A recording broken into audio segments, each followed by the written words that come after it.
ছাড়িয়া কবে শুদ্ধ হবে মন, কবে হাম হেরিব শ্রী বৃন্দাবন।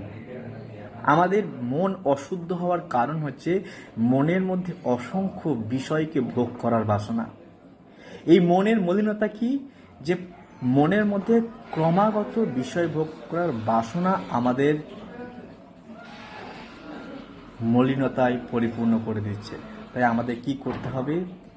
এই মলিনতা থেকে বেরিয়ে আসতে হলে ভগবানের সেবায় যুক্ত হতে হবে।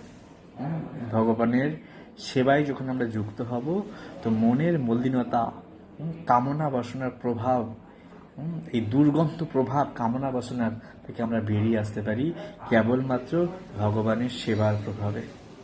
তার বিষয় ও বাসনা কিভাবে ত্যাগ করা যায়?